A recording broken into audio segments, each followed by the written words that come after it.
4월 12일 만만한 뉴스입니다. 정부의 염전 노예 사건 상고를 대법원이 기각하면서 정부 측 패소가 확정됐습니다.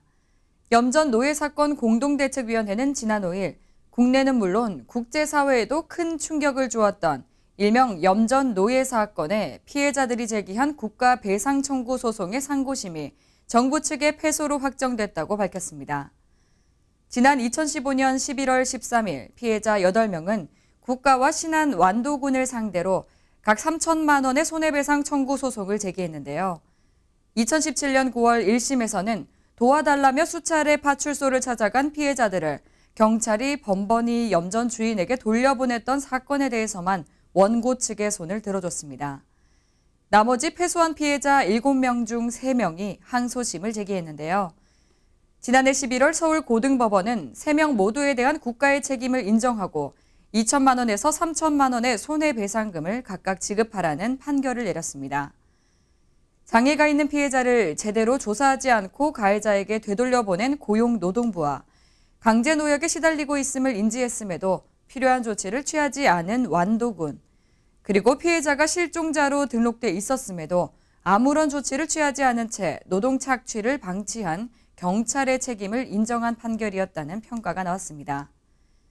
그러나 정부와 완도군은 지난해 12월 6일과 10일 상고장을 제출하며 끝까지 책임을 부정한다는 규탄을 받았습니다. 대법원은 상고에 대해 심리 불속행 기각 결정을 내리며 상고를 받아들이지 않았고 그 결과 국가배상 청구 소송은 약 3년 5개월 만에 막을 내렸습니다. 염전 노예 사건 공동대책위원회는 정부와 지자체를 질타하며 지금도 계속되고 있는 장애인 노동 착취와 학대에 대해 각 부처와 자치단체가 책임 있는 태도를 취할 것을 강력히 요구한다고 강조했습니다. 다음 소식입니다. 국가인권위원회가 지난 4일 대통령 특별보고를 진행했습니다. 특별보고는 대한민국의 중요한 인권 현안을 두고 대통령과 인권위원장이 깊이 있게 논의하는 자리인데요.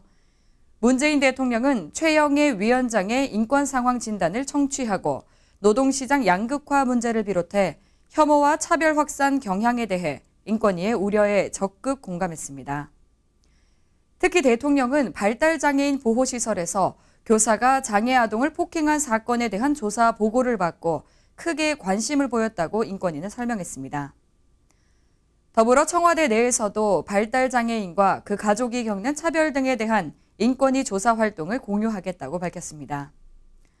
한편 인권위에 따르면 대통령은 인권위 역할의 중요성을 재차 강조하며 인권위의 독립성 보장에 각별히 노력하겠다는 의사를 밝혔습니다. 인권위는 대통령이 적어도 정해진 범위 안에서의 인사와 조직 운영의 자율성은 보장될 수 있는 방안을 모색해보자고 제안했다고 말했습니다. 이 밖에 자세한 사항은 웰페어 뉴스 홈페이지와 장애인신문, 복지TV 뉴스를 통해 확인할 수 있습니다.